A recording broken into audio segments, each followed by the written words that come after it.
Are you ready to get casual? Grab your favorite adult beverage or combustible plant and join us for our roundtable TTRPG discussion. Oh yeah, it's time for Casual Friday. And now, here are your hosts. What's up? It's Casual Friday. I'm Jim. That's Ryan. There's some other guy named Brad who's sometimes with us, and he's not here. We don't know where he is. But today, we are going to get to the topic and the thumb and the title very soon because we know that's probably why you're here. But we also had some breaking news just about an hour ago that we got to cover real quick.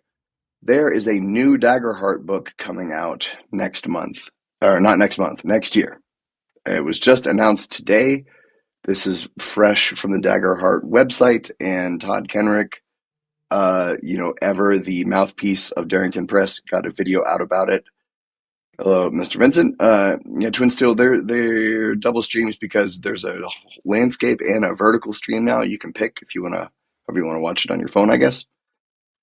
So Daggerheart's first expansion, Hope and Fear for players and GMs. And in the video that Todd Kenreck put out today, they sort of explained it pretty much. It's like a Xanathar's guide for Daggerheart. It's got more of everything. Some new classes, the Witch, the Warlock, the Brawler, the Assassin.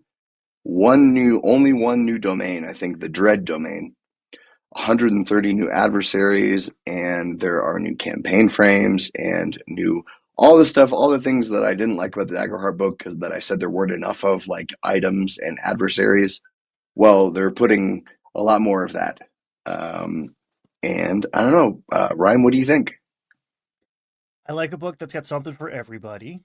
The Forgotten Realms that just came out for 5e 2024 being like, here's the player one, here's the DM one is an interesting take, but I like by this book you get subclasses and monsters and magic items. It's pretty cool. I liked Mercer in that Todd Kendrick clip of an interview. It felt like there's more meat on that bone. They're making a sharp distinction between a thief rogue class and an assassin, which get lumped into 5e, and they're similar sets. Like, I imagine they share one of their domains, but an assassin is a different thing than someone who's good at picking pockets, at least in my head canon. Also curious, the distinction between witch and warlock. I imagine they're both dabbling in this new spooky dread domain. Mhm. And yeah, man, just new monsters. The environments are in a very interesting concept to me. I'm working on a similar project with our buddy Twin Steel here. Yeah, looking forward to it. It's good to see them expanding something that is still brand spanking new. Like, they could kind of coast for a while, but the fact that they've already gotten to the point of production where it's not just, hey, there's a book coming out next year. It's like, here's what's in the book. They have it very like rigorously defined. It's not just like a concept. They play tested most of this material already on the Void. Um, the transformations are also one of the more interesting aspects for me, as someone who is for maybe the third time running a campaign dealing with lycanthropy and the, I don't know, disappointing vanilla version that we're handed. Um, I am interested in how they handle this mechanic of, oh, your character is now also this on top of what they already were. That's something that I'm always curious how a game handles, and it's a pretty good list. I like seeing reanimated on there, versus Ghost versus, I don't know how one becomes a demigod post conception, but let's find out. Yeah, the transformation cards. I don't know if you saw them on the when they were on the demi or the Void.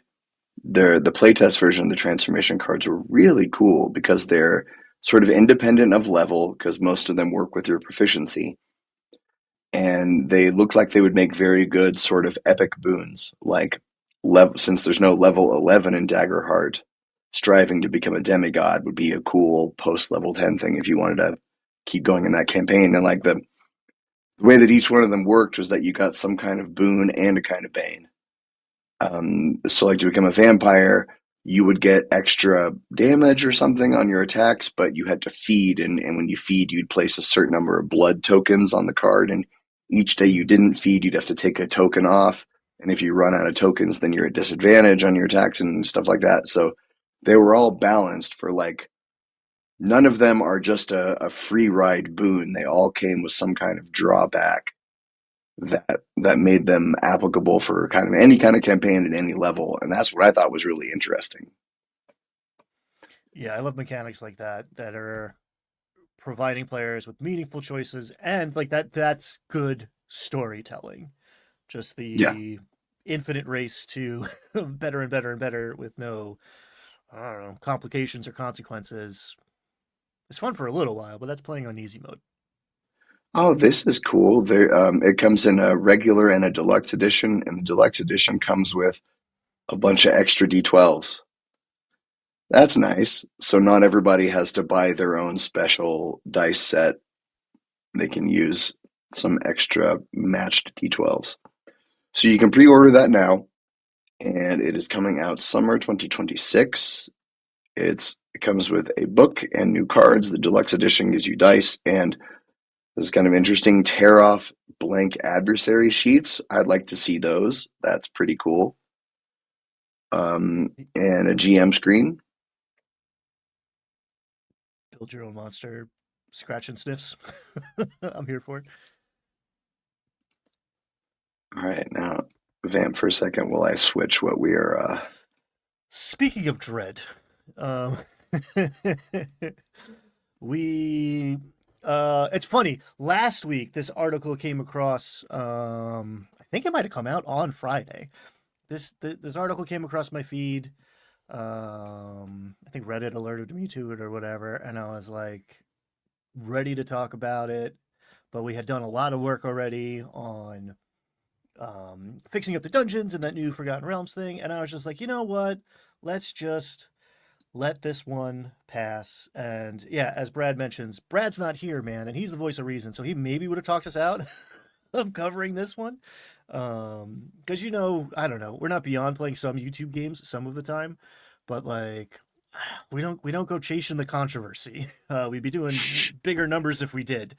We try to be fair and balanced, but like, yeah, this was a very it was an Atlantic article, which means it's a very deep dive. It maybe goes too far into the anti-sentence. I feel like you could maybe gloss over the first 15-20% of this article and still get a lot out of it. But Jim was like, "You want to talk about this?" I was like, "You know what? Yes, I do. I've been biting my tongue for 8 days. Let's do it." The name of the article is Why Elon Musk Needs Dungeons and Dragons to Be Racist: The Fantastical Roots of, quote, Scientific Racism by Adam Serwer. And so for a little historical recap, because some of these events are a year old and everyone's forgotten by now, but here's a little recap of events. So in the fall of 2024, WotC released a book called The Making of Original D&D 70 to 77. I didn't buy this book because I already bought Art and Arcana, and so I was not interested in another historical D&D book. But when it came out, it caused a little bit of a stir in certain communities because a person on X who I'm not very familiar with, or I wasn't familiar with at all before this, named Grums, said D&D creators, Gygax, and others are erased and slandered at the same time. WotC and Hasbro just released the new players, blah, blah, as well as the Making of D&D book, whose foreword slams the original creators and attempts to distance themselves. And then, so Grums then shared a specific page from the book, and the box parts are his, but I'm going to read a little bit before that. This book also includes something never before published, the original draft of D&D that Gygax crafted on his home typewriter with his and Arneson's annotations and corrections. This book presents D&D as it was first imagined, warts and all. What sort of warts are we talking about? One example is including creatures from other IP, such as J.R.R. Tolkien's Middle-earth, without permission. Some language in the first iteration of D&D presents a moral quandary. The documents reproduced in this book include many pages of charts and tables alongside lists of monsters, spells, and magic items. But that game content also includes a virtual catalog of insensitive and derogatory language, words that are casually hurtful to anyone with a physical or mental disability, or who happens to be old, fat, not conventionally attractive, indigenous, black, or a woman. Some people have charitably ascribed this language to authors working from bad assumptions. In the 1970s, historical wargamers in America were predominantly white, middle-class men. It isn't surprising that they would dub a class of soldiers the fighting man. But when in the pages of Greyhawk the description of the Queen of Chaotic Dragons include a dig at women's lib, the misogyny is revealed as a conscious choice. It's an unfortunate fact that women seldom appear in original D&D, and when they do, they're usually portrayed disrespectfully. Slavery appears in original D&D not as a human tragedy that devastated generations over centuries, but as a simple commercial transaction. The cultural appropriation of original D&D ranges from the bewildering, like naming every 6th level cleric a llama, to the staggering gods, demigods, and heroes, includes game stats for sacred figures revered by more than 1 billion people around the world, where players expected to fight Vishnu, one of the principal deities of Hinduism, kill him, and loot his +3 sword of demon slaying. And then, after that, what really got the whole ball rolling was that Elon Musk, I don't think it's shown here, but I believe he retweeted Grums's post or commented on it and said, nobody gets to trash Gary Gygax and the geniuses who created D&D. What the F is wrong with Hasbro and WotC? May they burn in hell. And not picture, but shortly after this, Elon inquired about purchasing Hasbro just to flex. That's... So, Ryan, thoughts so far?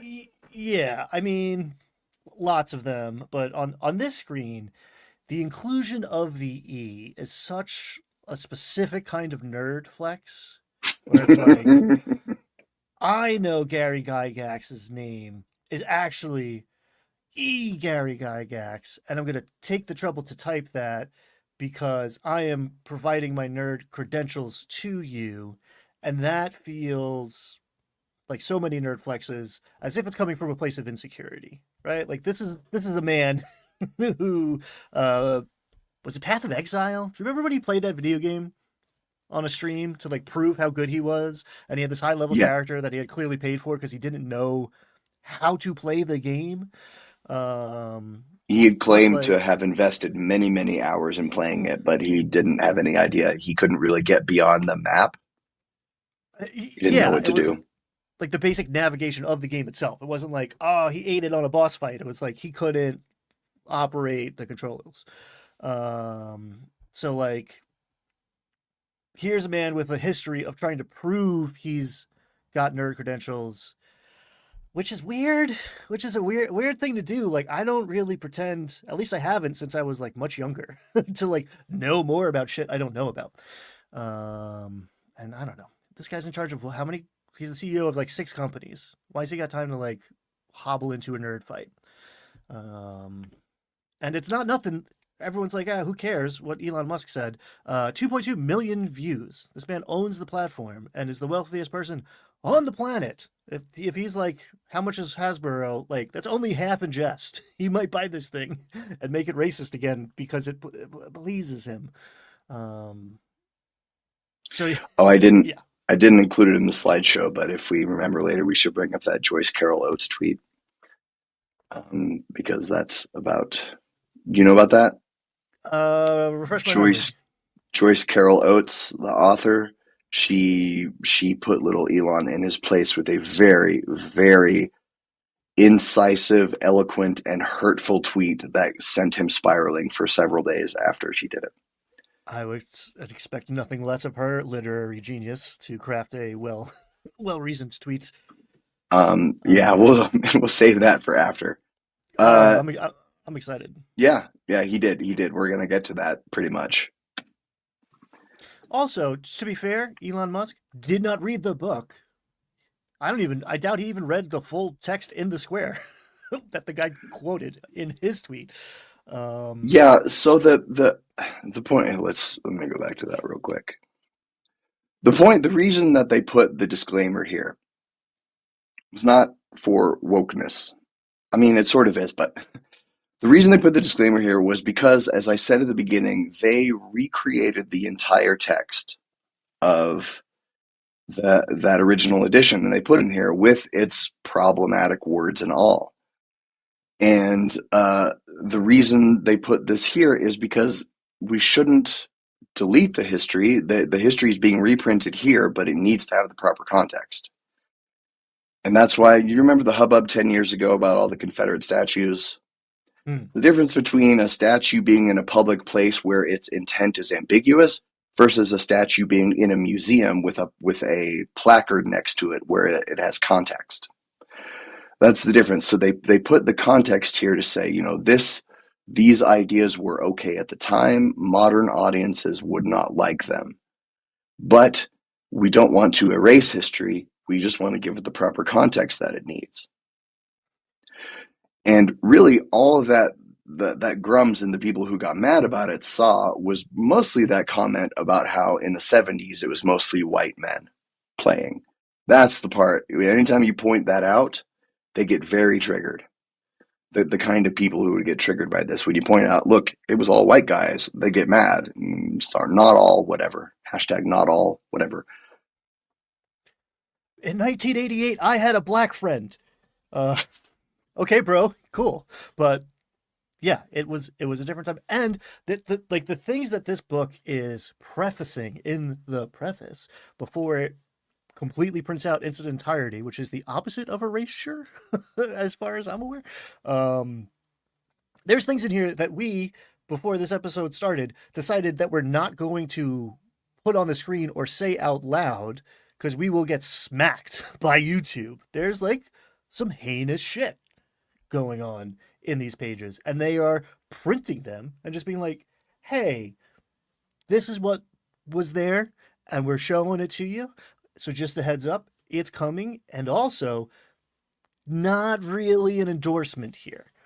We are providing the history of this game. We are not saying that this is what's right. And that was super upsetting to a lot of people. So let's get into the article. I've got a few choice quotes here. Tolkien was hardly the only influence on D&D, but in the game, as in the books, certain characters' fundamental traits were determined by their race. A dwarf couldn't do magic, an orc was dumb and violent, an elf couldn't be ugly. Although some races, such as humans, were capable of a range of classes and alignments. In a fundamental way, characters were born into their proper place. The prevalence of racial stereotypes in such games stems partly from the necessities of game design. Games, especially those meant for teenage boys, are likely to revolve around action and adventure, which means violence. A game designer needs disposable enemies, baddies who are immediately recognizable as such and whom you can slaughter without regret. Another way to describe this imperative is that the creators are often bound by the hero's journey. The easy way to make sure there is a moral struggle between good and evil is just to say that individuals of a particular group are inherently evil. One of the most enduringly legible symbols that a character is different and therefore more disposable is race. Of course, the fact that this is also true in the real world is the reason it became such an effective shorthand. Here's a story. When I was in college, I was friends with this older guy named Joe who had spent about 10 years in prison. And Joe told me that in prison, everyone is racist. And I said, really? And he said, yes. And I said, why? And he said, because when you go to prison, they take away everything except for the color of your skin. That's all people have. And so that's what bonds them, which I've thought about that for many years. It's so horrific. I've always thought about Joe and him telling me that. I'll never forget that. For Riggs, Ben Riggs, D&D historian, acknowledging racist or sexist material in earlier iterations of D&D is not a way to insult or denigrate its founding fathers, but a tribute to the power of what they made despite their shortcomings. The fact that D&D is spread all over the world and into so many cultures, races, religions, etc., is proof of the power of the medium. Clinging to the racist, sexist, troubling things that they put in early editions of the game seems not only foolish, but disrespectful to the thing they created.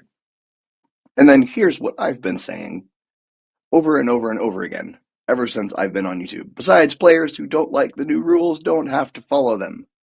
There's nothing stopping anyone from playing a version that still has the original restrictions or the ones that feature more traditionally heroic characters or storylines. In fact, they're printed in this fucking book. The original rules are printed right here. They weren't canceled or taken away. They were reprinted in 2024. The beauty of this game is that you can play it however you want at the table with your friends. And then the Jerry Springer final thought. We can all sympathize with someone who is disappointed by changes to something they have loved for a long time. But sometimes, this particular sadness is infused with something more sinister, a nostalgia for a time when America was more segregated, and the hierarchies of race and gender that once defined American culture were more secure. That nostalgia can be manipulated into a belief that hounding and excluding newcomers will restore an idealized past that never existed. Folks, I've been reading The Elusive Shift, A History of Role-Playing Games, and back in the early 70s, back from the beginning of this game, there were two categories of players. There were gamers and there were story people.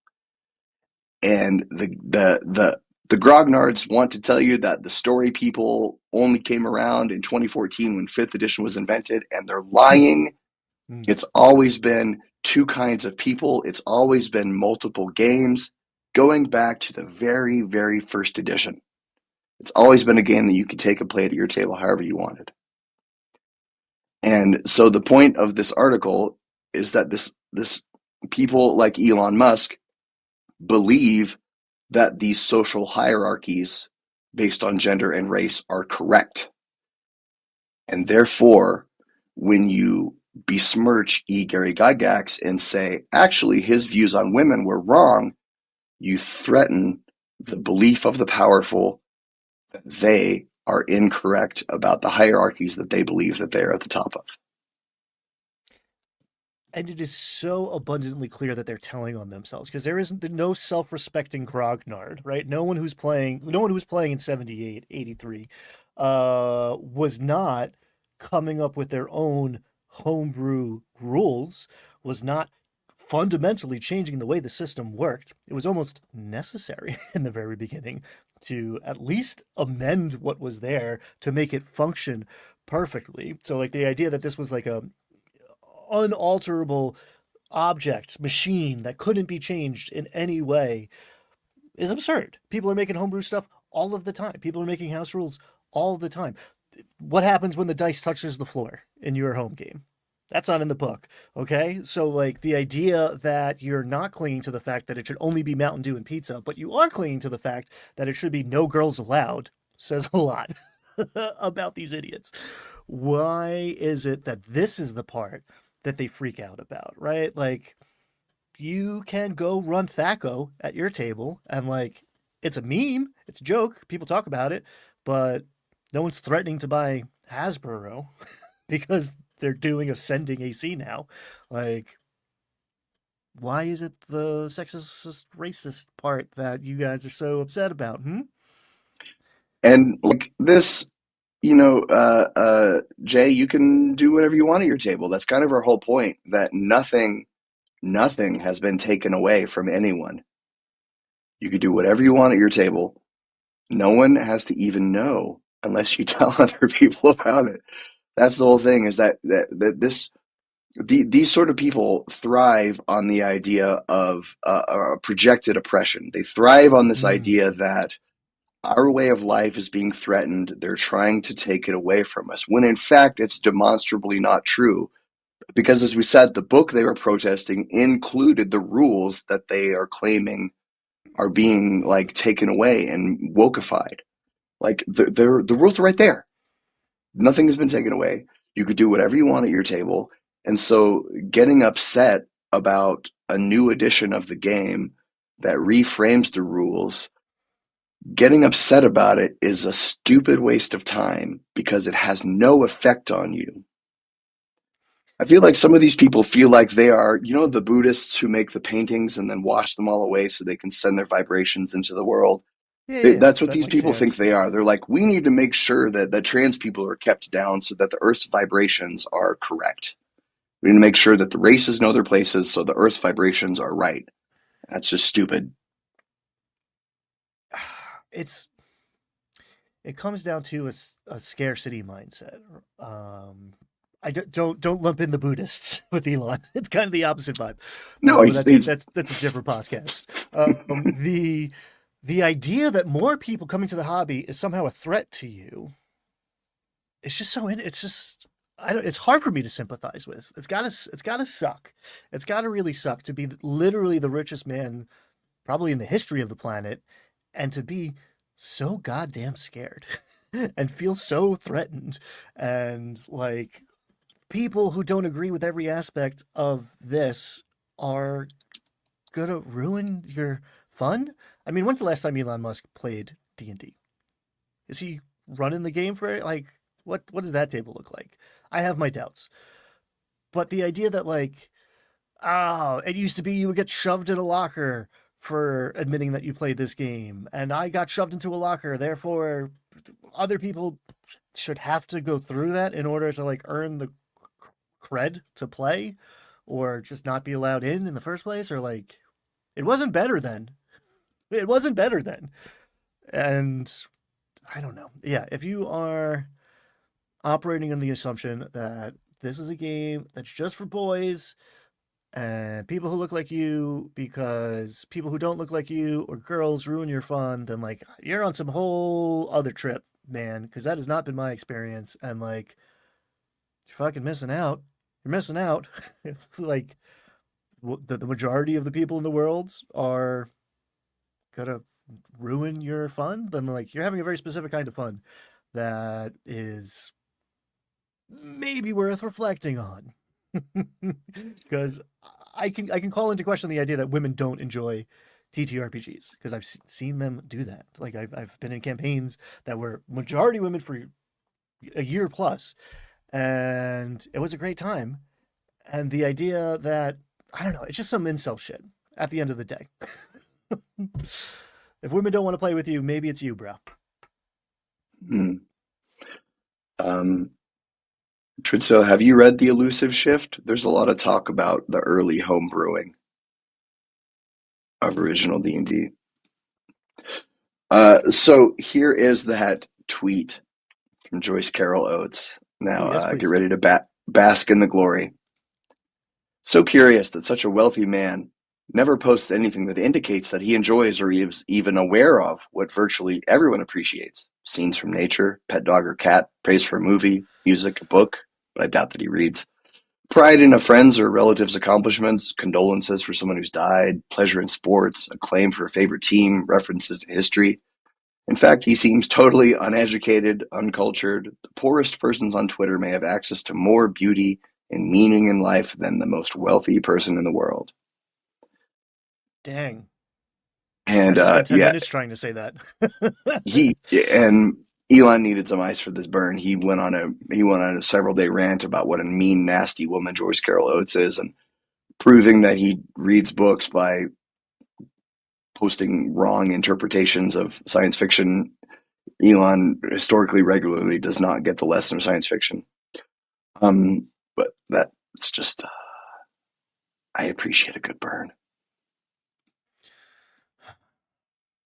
It is so fascinating to me how wrong people can get it, or like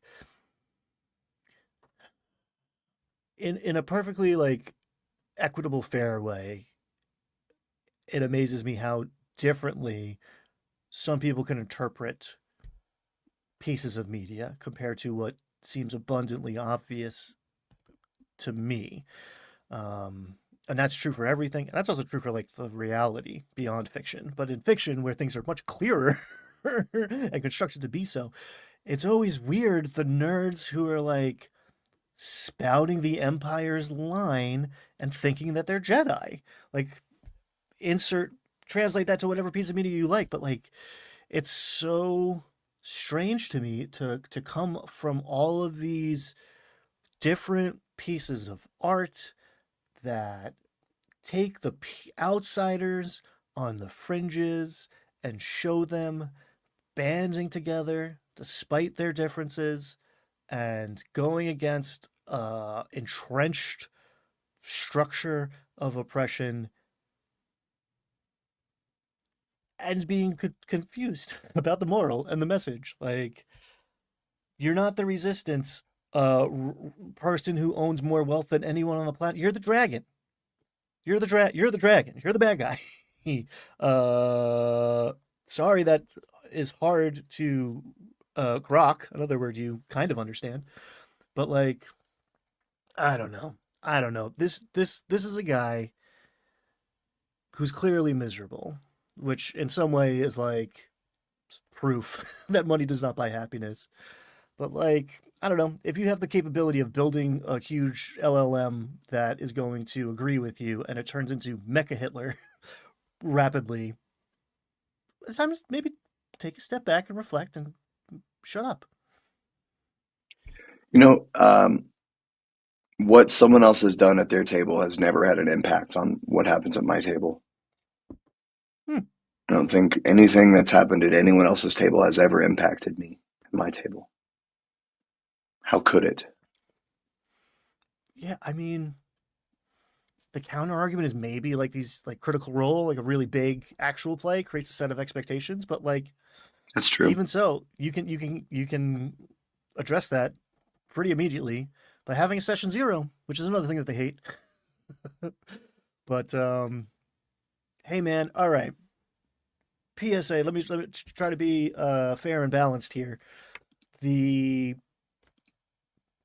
the move, if you are going to advocate and enforce these rules and the verbiage and the archetypes that we are not actually going to say because we like the pennies that YouTube gives us, um, then you should tell people right up front. Don't let people discover in play that you're running a game that, I don't know, is focused on the brothel.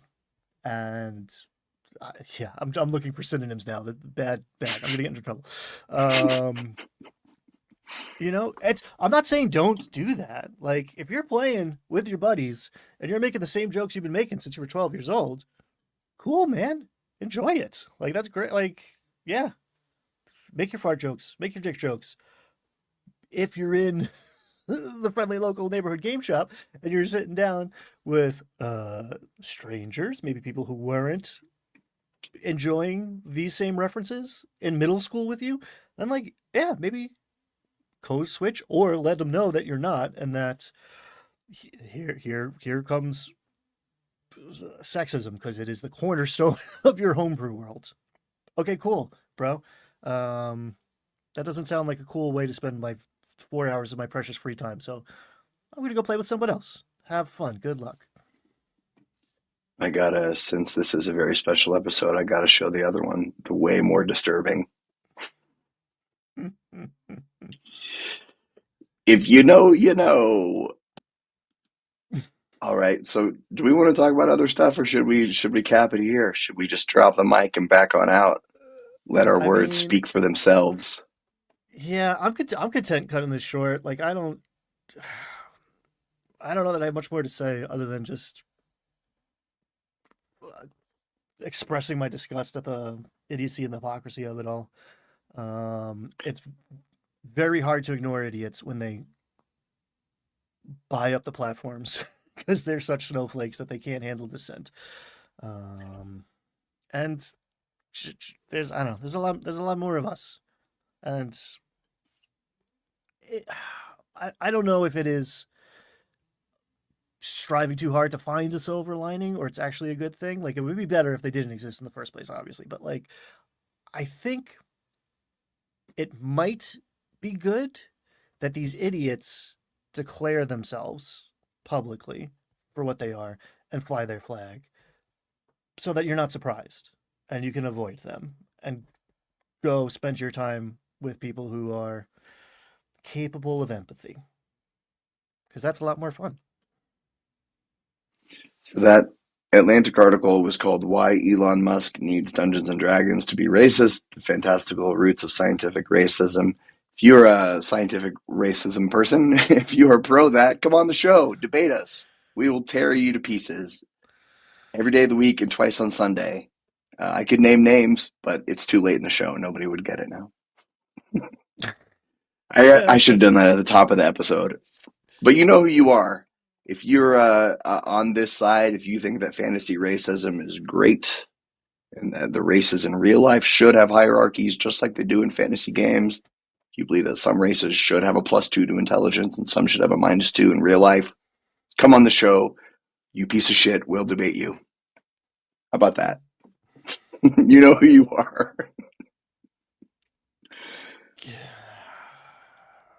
Yeah, because he's not alone, and he empowers that whole thing. But again, they're off in their little pocket. Like they're not. I don't know. Maybe they find this. Maybe they watch it because like it seems that they get entertainment from finding things that upset them that they disagree with and spend a lot of time talking about it. Like, yeah, Maybe we'll I just don't know. tag a bunch of the asshole channels in the description Yeah. so they get mention notification. If you in a couple days, if you see a bunch of tags below this episode, no, that means we're going after people. I don't wanna. It's It's the boring. holidays. Maybe we shouldn't. It's the holidays. Hey everybody, let's end this on a good note. Thanksgiving. I know some of you are not in America. Maybe most of you are not in America right now. Thanksgiving's kind of my favorite holiday because it's just about hanging out with people you like and eating way too much food. And those are two probably my favorite things ever. There's some commercial creep from Christmas, but I'm one who holds the line for Thanksgiving. But yeah, I don't know. Be grateful. This game is awesome and incredibly versatile and diverse. And that means you can make it whatever you want it to be. So Thanksgiving is have fun. Yeah, go. Thanksgiving is one of the harder holidays to commercialize. I think if they coulda, they woulda. Mm-hmm. Anyway, so we're probably not going to be here next week because of American Thanksgiving. So you may see us, you may not. You'll probably see us on Tuesday for our special casual. I was thinking of the casual Friday on Tuesday. I was thinking Tusual Friday. How about that? Tusual, untusual, Tusual, I like don't, Tuesday. I don't know why, but it feels bad. The joke Not is just that 'cause it it's should just be Casual Tuesday, but I went really hard to make it Tusual Friday Tusual because it's Friday. not I on mean, Friday. That's the it's funny. comedy. I like it from like a intellectual thing, but there is definitely something happening in my body to the sounds of Tusual. Tusual. Tusual, Yeah. just that's wrong. It That sounds sounds like a that medical sounds like thing something you that have to someone get needs to. removed at the doctor. Yeah, Like medical intervention is required if you got some Tusual stuff going on. we got the report on your Tusuals. It's not looking good. I'm afraid you're going to need to be admitted later today. And with Someone's that, poking at your Tusual. It ain't good. Woo! all right, everyone. Thanks for watching. We love you. Have a good weekend, and we'll see you later.